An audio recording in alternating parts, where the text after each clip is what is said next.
उस बेटे के घर से जाते ही उन चारों बहुएं ने अपना रंग और रूप जिस तरीके से सास के सामने लाती हैं, सास के पैरों तले जमीन खिसक जाती है। परिवार की आड़ में चार बहुओं का छुपा था काला सच। आखिर जिस माँ के चार बेटे हों, उस माँ को कोई कैसे घर से बेघर कर सकता है। उसी बेटे ने अपनी माँ को किया घर से बेघर। आखिर उस माँ पर क्या बीती होगी जिस माँ ने अपने चार बेटे को बड़े ही उम्मीदों से पाल पोस कर बड़ा किया हो। कि चार बेटे थे, वह माँ अपने बच्चों से बहुत प्यार करती थी। उनके पिता के जाने के बाद वह माँ दर दर की ठोकरें खा खा के अपने बच्चों का पालन पोषण करती है, पढ़ाई लिखाई करके उन्हें बड़ा करती है। बहुत ही मुश्किल से सारे बच्चे बड़े हो जाते हैं। चार बेटे थे। माँ ने सोचा था मेरा बुढ़ापा बहुत ही अच्छे से गुजरेगा, मेरे चार बेटे हैं और मैं इनके साथ आसानी से अपनी ज़िंदगी काट लूँगी। लेकिन उन्हें क्या पता था कि बड़े होकर बच्चे इस तरीके से अपना रंग रूप बदल देंगे। जिन्हें सभी की शादी बड़े ही धूमधाम से किया। पिता के न होने पर माँ ने कितनी मुश्किलें उठाई होगी अपने बच्चों के लिए, जो आज अपने सभी बच्चों को खुश देखने के लिए सभी की शादी बड़े ही धूमधाम से कर देती हैं। लेकिन चारों बहुओं के आते ही माँ के साथ कुछ ऐसा हो जाएगा, माँ ने तो कभी सपने में नहीं सोचा था। माँ के पास अच्छी खासी प्रॉपर्टी और जायदाद थी। माँ अपने नाम ही करके रखी थी, क्योंकि माँ को पता था कि मेरे चार बेटे हैं और मैं अपने चारों बेटों को बराबर का हिस्सा दूंगी। लेकिन बेटे को इन सब चीज़ों से कोई दिलचस्पी नहीं थी। सभी भाई अपने भाइयों के साथ मिलजुल कर रहते थे। शादी के बाद भी वह अपने फैमिली को एक साथ रखना चाहते थे। शादी होने के बाद सभी लोग अपने अपने ड्यूटी, अपने अपने काम, अपने अपने जॉब के लिए चले जाते हैं। छोटा बेटा घर पे ही रह जाता है। चारों बहुएं एक से बढ़कर एक थी। कोई भी अपनी सास को नहीं समझ पा रही थी। लेकिन माँ घर का पूरा खर्चा उठाती थी। माँ के पास उनके पति का पेंशन आता था, तो वह उसी पेंशन से अपने पूरे घर का खर्चा उठाती थी। पूरी एक साथ होकर मजबूरी में रहना पड़ता था। लेकिन उनका फैशन, उनका रहन सहन बिल्कुल अलग था। वह अपने पति के रहते हुए तो वह सब नहीं कर पाती थी। इसलिए वह एक एक करके अपने सभी पतियों को बाहर कमाने के लिए भेज देती हैं। लेकिन उसमें से एक छोटा बेटा था जो बाहर जाने से मना कर देता है। लेकिन एक न एक दिन उसकी बीवी भी उसे कमाने बाहर काम करने के लिए भेज ही देती है। उसे बार बार टॉर्चर करती है और कहती है घर पे ही बैठे रहोगी तो आगे भविष्य में क्या होगा। आखिर इस तरीके से सभी भाई बैठ जाएंगे तो घर कैसे चलेगा। सभी तीनों भाई तो बाहर कमाने के लिए गए हैं, आप भी जाओ, हम माँ का बहुत अच्छे से ख्याल रखेंगे। वह लड़का नहीं जाता है। सभी बहुएं माँ के छोटे बेटे के रहने की डर से माँ का बहुत ही ख्याल रखती थी। लेकिन जैसे ही वह बाहर चले जाते थे, वह उनके साथ इतना गंदा व्यवहार करती थी कि कोई सोच भी नहीं सकता था।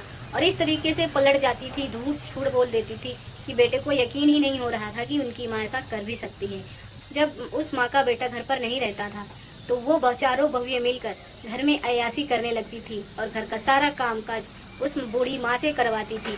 और जो माँ बैठ के खाने की उम्र में आज नौकरों की तरह अपने ही घर में काम करती है। चार बहुएं आने के बाद भी माँ नौकरों की तरह काम करना पड़ता था। लेकिन वह माँ अपने बेटे से कुछ नहीं कह पाती थी, क्योंकि उस माँ को पता था कि मैं अपने बेटे से कुछ भी बोलूँगी या कहूँगी तो मेरा घर बिखर जाएगा मुझसे और मेरे बेटे मुझसे अलग हो जाएंगे। वह माँ इस दर्द को दिन ब दिन सहती गई। एक दिन ऐसे ही छोटे बेटे को भी घर से बाहर जाना ही पड़ा। उसके बिजनेस को लेकर थोड़ी बहुत प्रॉब्लम चल रही थी, तो एक हफ्तों के लिए उसे बाहर जाना पड़ रहा था। तभी वह अपनी पत्नी को बोलता है कि मैं एक हफ्ते के लिए बाहर जा रहा हूँ, तुम माँ का ख्याल रखना, माँ को कोई भी चीज़ की कमी नहीं होने देना।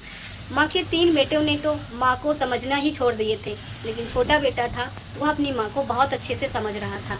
उस बेटे के घर से जाते ही उन चारों बहुएं ने अपना रंग और रूप जिस तरीके से सास के सामने लाती हैं, सास के पैरों तले जमीन खिसक जाती है। चारों बहुएं आज ऐसो आराम की ज़िंदगी जीने लगती हैं और उस बेचारी माँ से पूरे घर का खाना बनवाती, कपड़े धुलवाती, बर्तन धुलवाती, झाड़ू पोछा करवाती और उन्हें कहती कि अगर तू अपने बेटे से कुछ भी बताने की कोशिश करेगी तो हम तुझे जान और तुझसे तेरे बेटे को अलग कर देंगे और तेरे बेटे से तुझे अलग करवा देंगे। हर छोटी छोटी बात को लेकर सारी बहुएं अपने अपने पति को अलग अलग तरीके से बातें बताती और वह बेटे भी अपनी पत्नी की बात मानकर अपनी ही माँ को उल्टा सीधा बातें बोलने लगते थे। वह माँ बहुत ही ज़्यादा परेशान हो गई थी अपने बेटे और बहुएं से, लेकिन वह कुछ कह भी नहीं पा रही थी। चुपचाप उन सभी दर्द को सहती गई और अपने बहुओं को कहे हुए काम को करती गई। माँ से यह सब बिल्कुल नहीं हो पा रहा था। माँ दिन ब दिन कमज़ोर होती जा रही थी। एक दिन उस घर की नौकरानी आ जाती है और कहती है कि माँ जी, आप इस तरीके से काम कर रही हैं, सारी बहुएं कहाँ गई? तभी वह माँ कहती है कि बेटा, मेरा यहाँ पर जीना मुश्किल हो गया है, मुझे नहीं पता कि मेरी बहुओं को क्या हो गया है। मेरे बेटे तो मेरी एक भी नहीं सुनते हैं और यह बहुएं मुझे जान से मार देंगी। मैं अपने बेटे से कुछ भी बताने की कोशिश करती हूँ तो उनको यकीन ही नहीं होता है। उन्हें लगता है कि मैं सारी गलती मेरी ही है, मैं ही इस घर को बर्बाद करने में लगी हूँ। यह लोग मुझे जिंदा रख रही हैं और मुझसे घर का सारा काम करवा रही हैं। टाइम से मुझे खाना भी नहीं देती हैं। 2-4 दिन से मुझे बुखार आ रहा है, मुझे दवा भी नहीं देती हैं। अब मैं क्या करूं, मुझे कुछ समझ नहीं आ रहा है।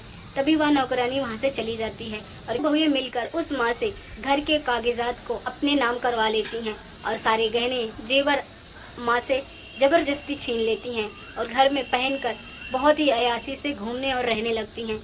अपने सास के सामने अपने अपने बॉयफ्रेंड को बुलाकर आज़ादी और अयाशी से रहती थी। जब वही माँ अपने बेटे से यह सब बताने की कोशिश करती तो वह 4 बहुएं अपने पति को पहले ही फ़ोन लगाकर अपनी माँ के खिलाफ, अपनी सास के खिलाफ उल्टा सीधा बताकर अपनी सास को ही बातें सुनवा देती थी। वह माँ जानबूझकर कुछ नहीं कह पा रही थी। एक दिन ऐसे ही अचानक उनका छोटा बेटा 1 हफ्ते बाद अपने घर वापस आ जाता है। वह 4 बहुएं अपने अयाशी में इतना ज़्यादा बिजी हो गई थी कि उनको घर परिवार, सास, पति कुछ भी समझ नहीं आ रहा था। उनको सिर्फ अयाशी चाहिए था। और जैसे ही वह छोटा बेटा घर के अंदर आता है, उन सब की हरकतें देखकर उसके पैरों तले ज़मीन खिसक जाती है।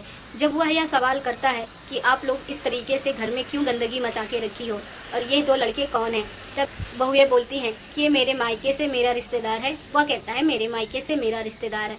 दोनों अलग अलग अपनी अपनी बातें बता देती हैं। लेकिन वो अपनी पत्नी से पूछता है कि क्या यह सच है, तब वह भी झूठ बोल जाती है कि हाँ, वह दीदी के ही रिश्तेदार थे और हम ऐसा क्यों करेंगे। आप देख सकते हो माँ कितनी अच्छी हैं, अपने सारे गहने हम लोगों को दे दी हैं और कहती हैं कि घर में रोज़ इस तरीके से गहने पहनकर घूमा करो और रहा करो। माँ बहुत अच्छी हैं। माँ की तबीयत थोड़ा ख़राब है, हम ठीक से उनका इलाज कर देंगे तो वह बिल्कुल ठीक हो जाएगी। उस लड़के को कुछ समझ नहीं आता है कि मेरी बीवी या मेरी 3 भाभियाँ क्या कह रही हैं, जो कि 1 हफ्ते में ही उनका पूरा रंग रूप बदल गया। दोस्तों, जब वह लड़का फिर किसी काम से बाहर जाता है तो एक दिन वह 4 बहुएं मिलकर अपने ही सास को जान से मार देती हैं और उनका सारा गहना पैसा लेकर वह अपने ही घर में रोना पीटना शुरू कर देती हैं। जान से मार देने के बाद वह 4 बहुएं अपने अपने पति को फ़ोन करके जोर जोर से रो कर चिल्ला कर बताने लगती हैं।